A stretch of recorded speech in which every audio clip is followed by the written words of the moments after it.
There are some really awesome band directors that nobody knows of because they're in their own little neck of the woods and they're burning the house down and doing a great job.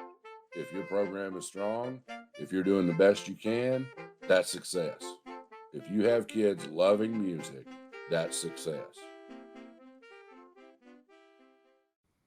So, welcome to the podcast. We're going to have a short discussion today because I know if Tony's like me, we've got a million things going on, and that's going to be kind of the topic of our podcast today.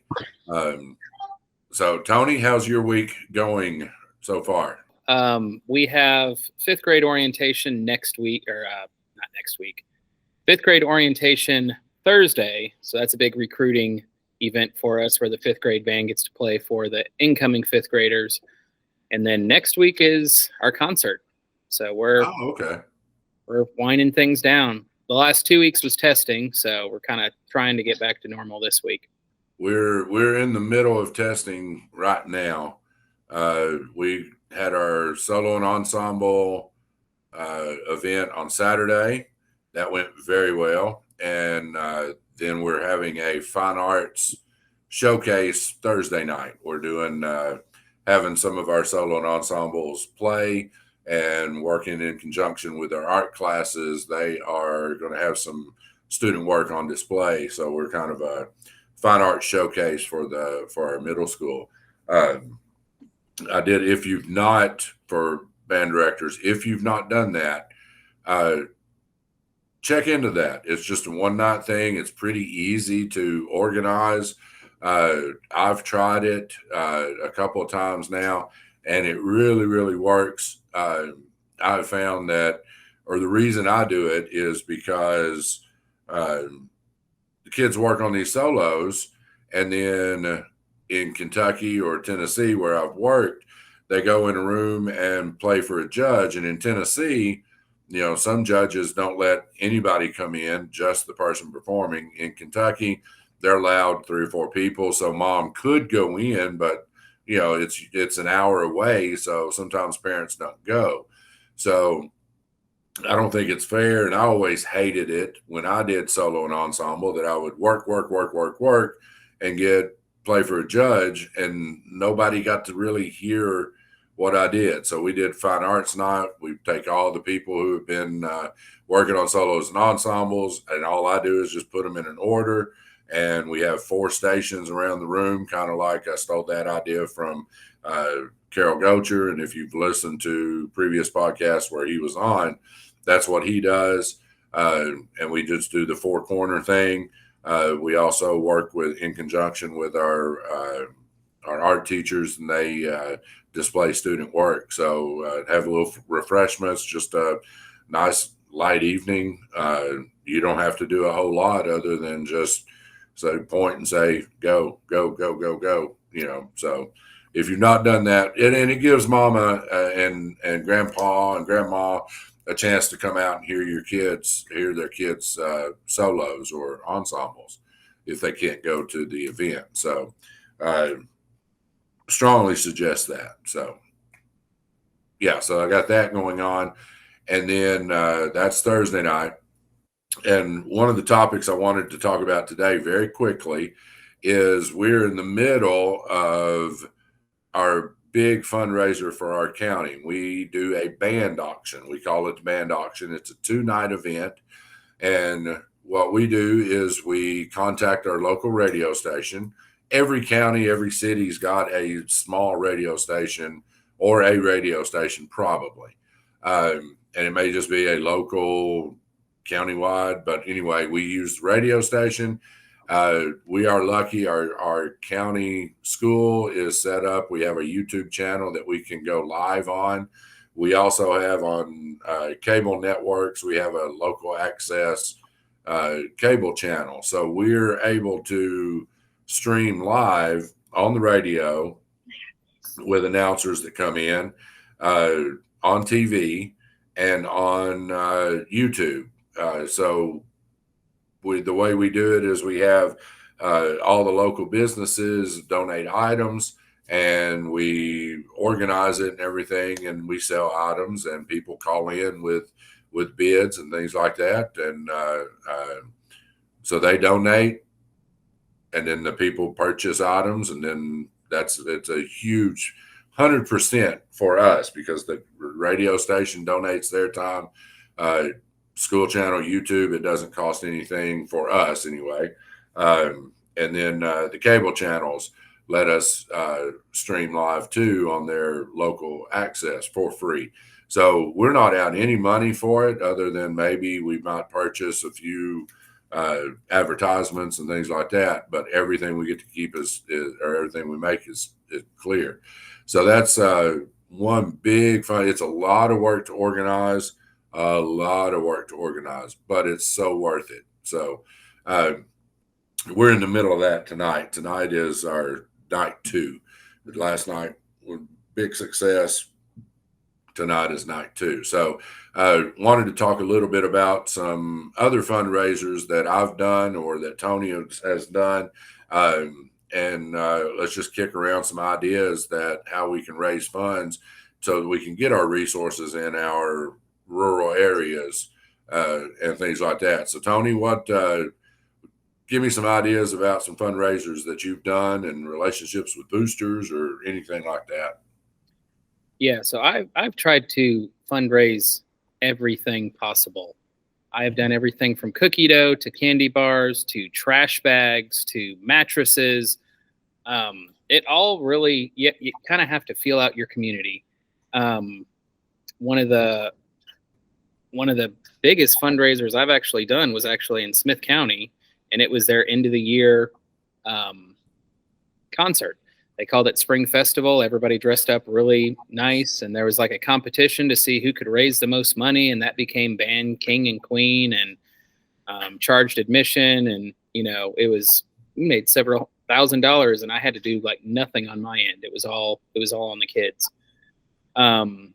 If you are able to host a marching competition or a winter guard competition, if that's done right, you can make a ton of money with that. Again, that's a lot of work up front, but I every year I feel that the selling products to individual people is getting harder and harder to do, because especially at the school I work at now, we sell cookie dough at the beginning of the year, and then we sell then the science club starts to sell stuff, and then then beta club starts to sell stuff, and then I roll out a fundraiser and the kids are like, oh my gosh, we just got over a fundraiser.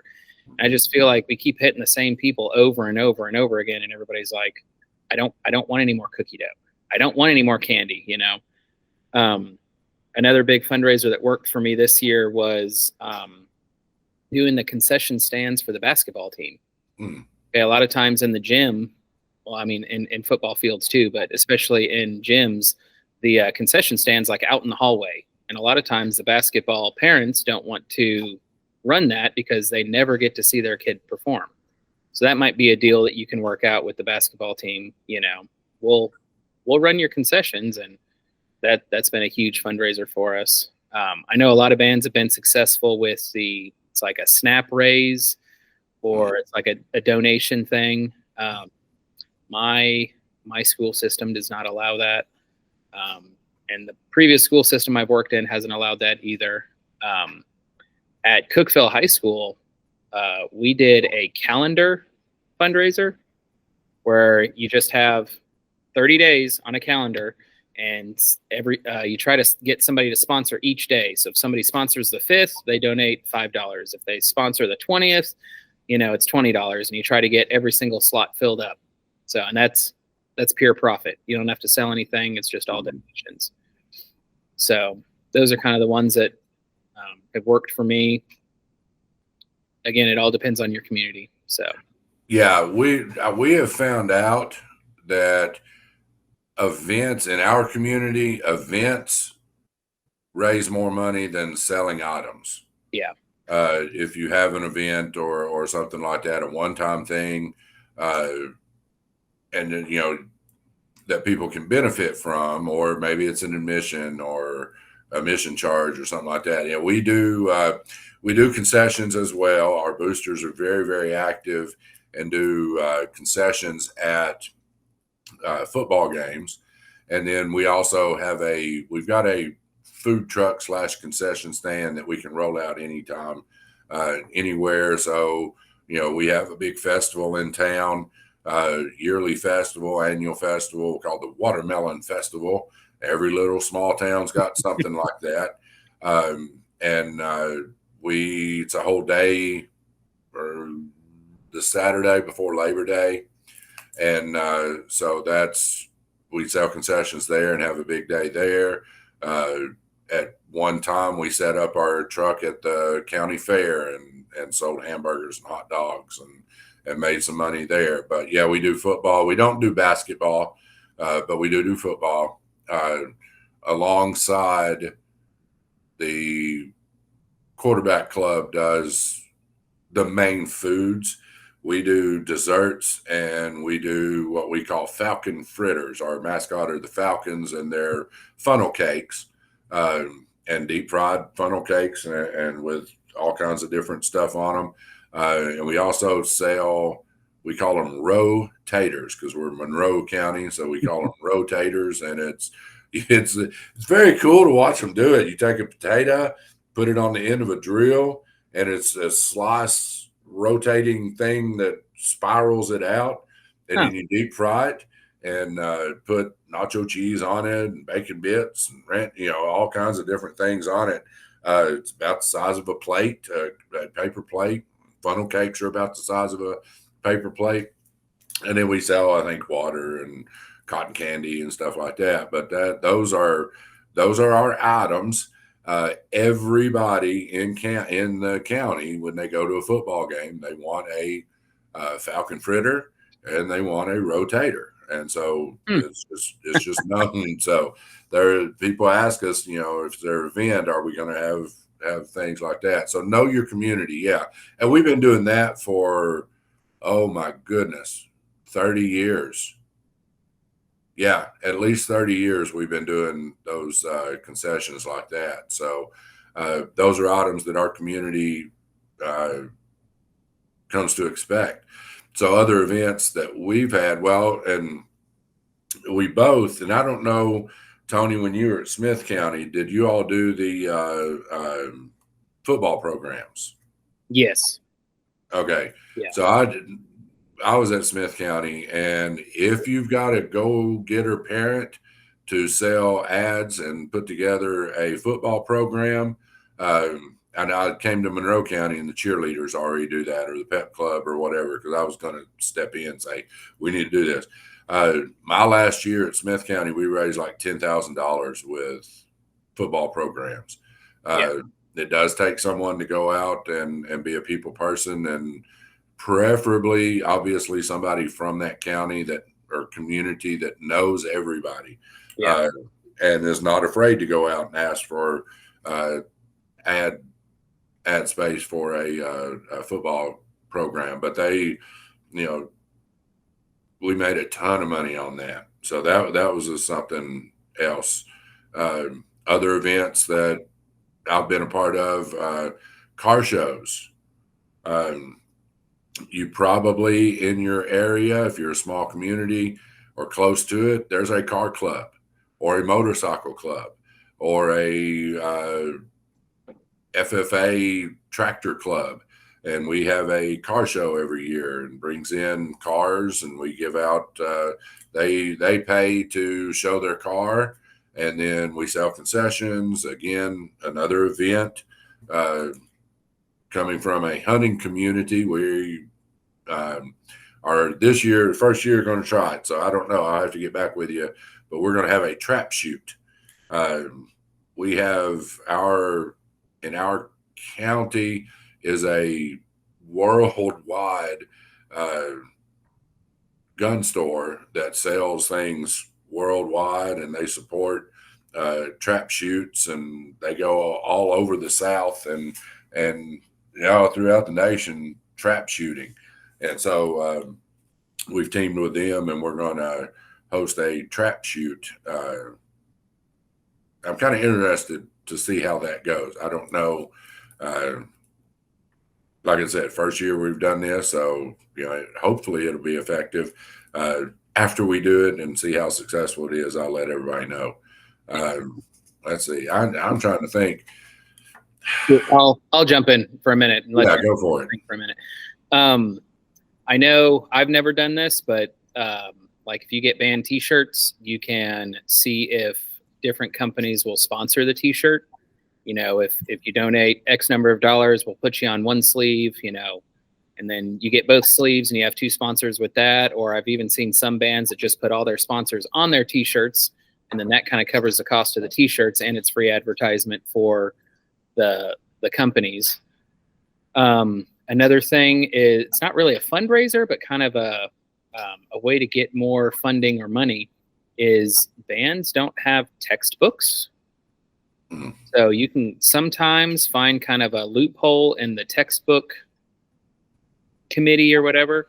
And in Putnam County, we get a good chunk of money every year that's in lieu of textbooks. And I've never really had to buy a piece of music out of the band account. Oh, really? Through the county, yeah. Oh, dang, dude. And then I know at one point, a neighboring county, they got a huge chunk of money by going through the. I just had it; it lost me. It's like the high risk population or whatever. So if you're doing a lot of after school things, that's keeping kids out of trouble, and you might be able to find a loophole with that. So for stuff like that, you've got to make sure that you're, asking your administration the right questions and all that, and have a good relationship with your administration. And that could be a whole nother podcast. Yeah, it's not Title IV, Title IX money.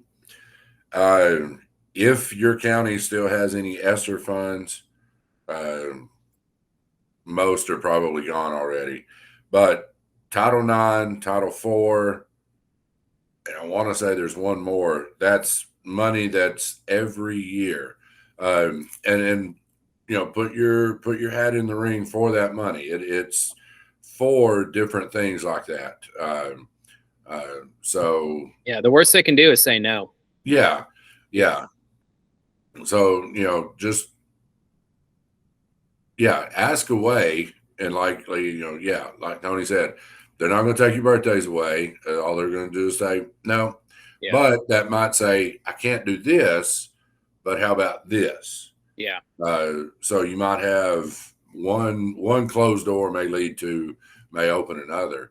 And to add on to that, if you keep a current wish list, because there have been times, hasn't happened often, but I'll get an email from administration saying, hey, I have $200 that I have to spend by tomorrow. What do you need?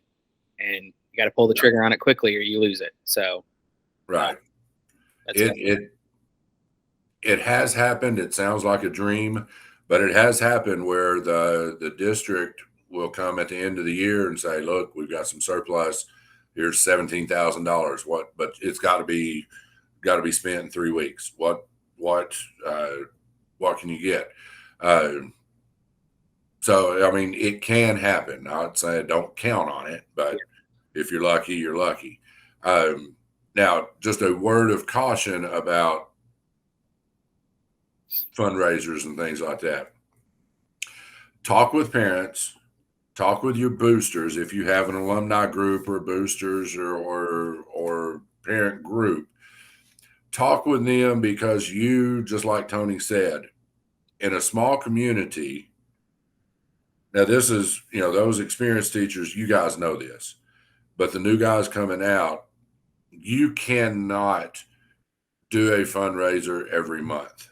Nope. Because you're doing a fundraiser, basketball team's doing something, football team's doing something, cheerleaders, volleyball, beta, academic team.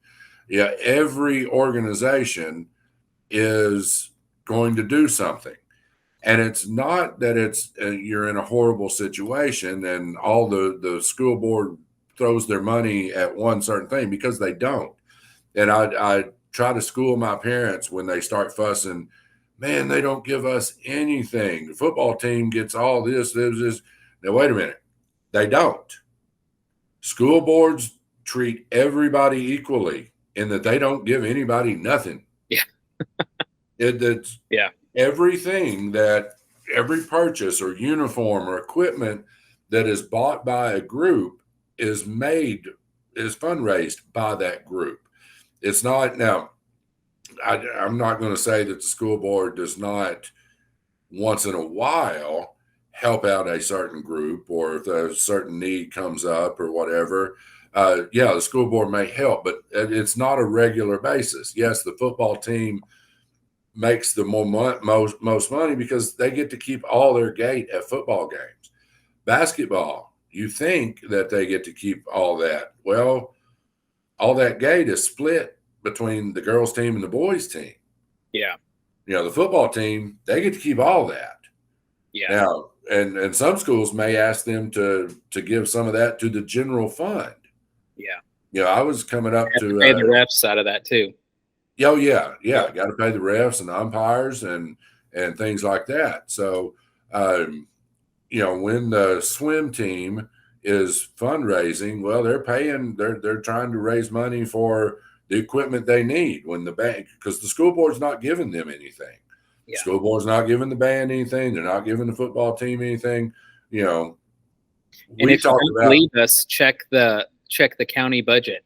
Like, that's all public. Yeah. Like, you can go through and see, and there might be a stipend or an occasional lump of sum, or lump of money. But yeah, it's not like a yearly contribution usually. Right. So when I do hear parents or other people talk about, well, the school board just doesn't support the band. Well, they don't support anybody else. Yeah. Monetarily. Now, they help us out as much as they can, just as much as they help everybody else out. So, I mean, it's not, and I'm not saying just this district that I'm in currently does this. Every district does that I'm aware of. Now, there are some bands, I know of some bands in our area in Kentucky, they do have a budget every year that the school board gives them some. In our area, for our county district, we don't have to pay for buses for competitions, which is fantastic. Yeah.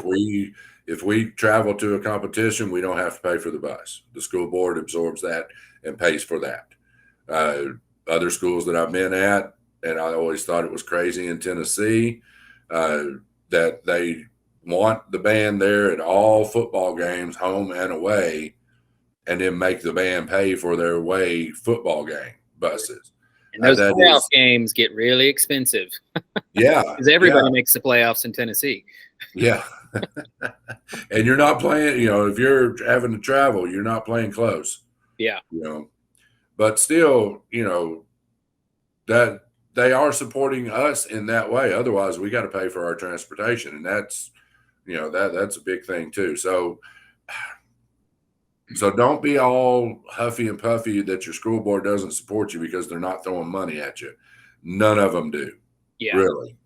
So nip that in the bud. So, and as a new teacher, don't feel like you have to commit to any fundraiser, because they will try to tell you this is the best fundraiser, the highest profit, and they'll try to push you into committing to something right off the bat. And I never do anything over the phone. It's getting a lot easier to do that.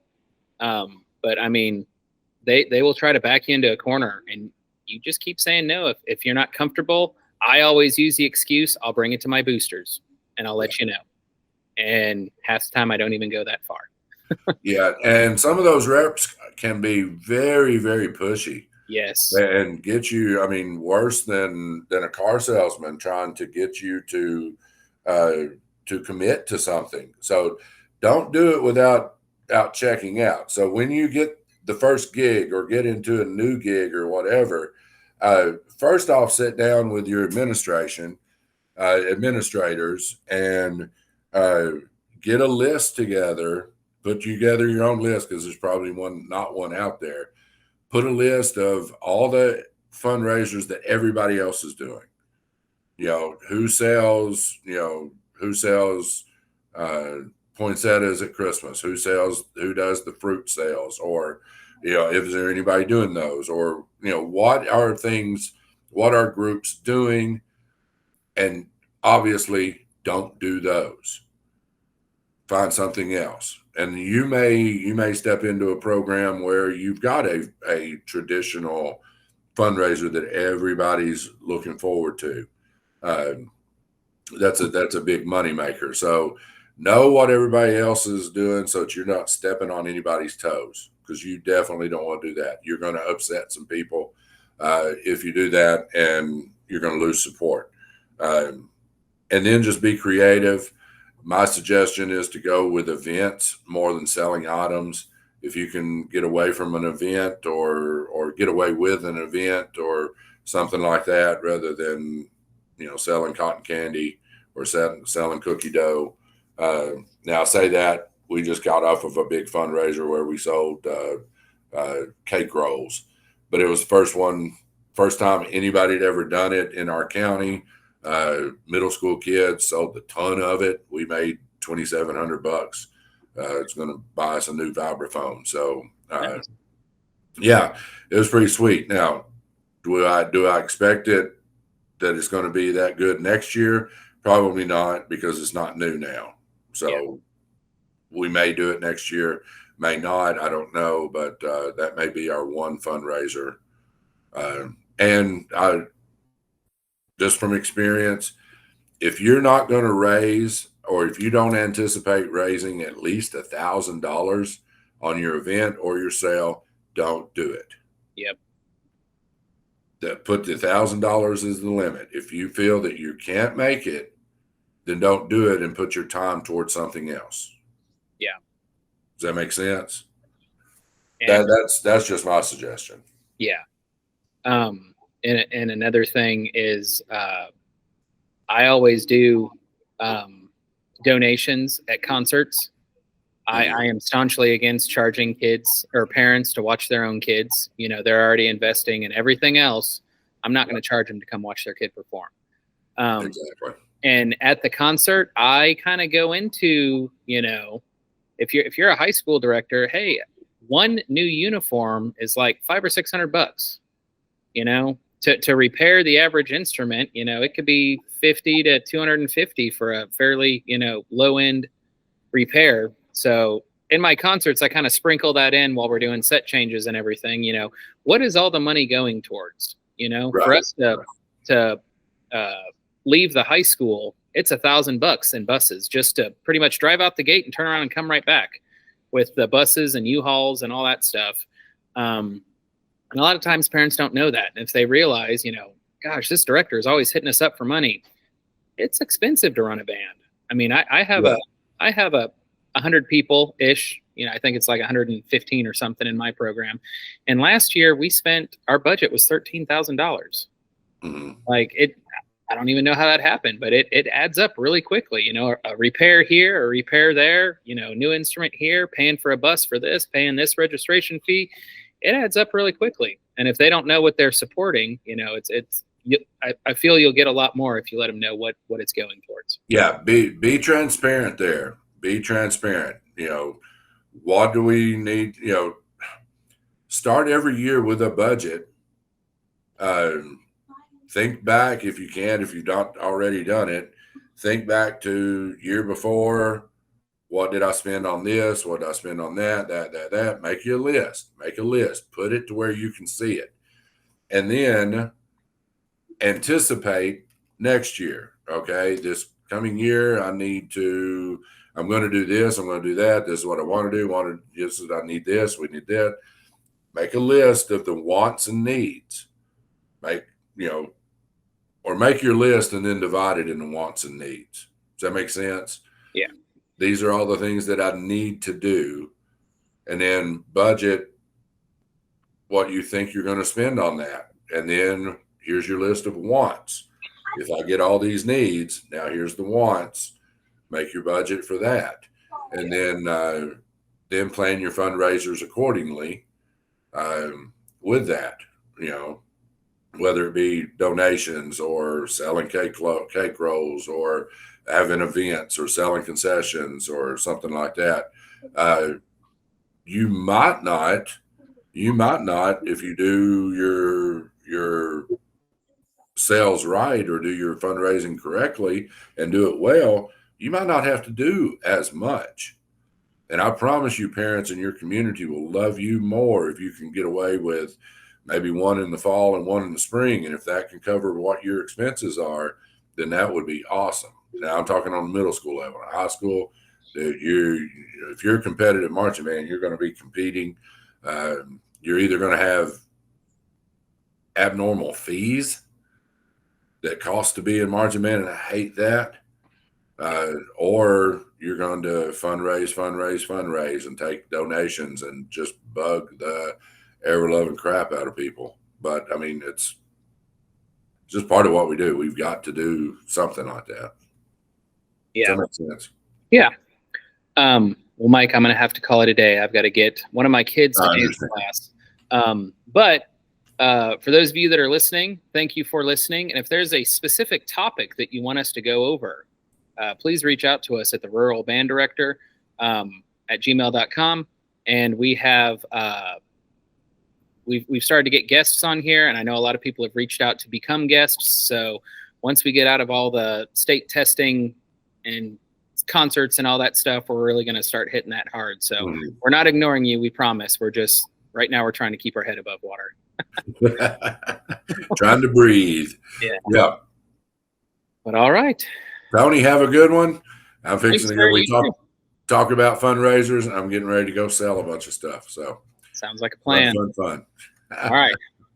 We'll see you next week on the Rural Band Director.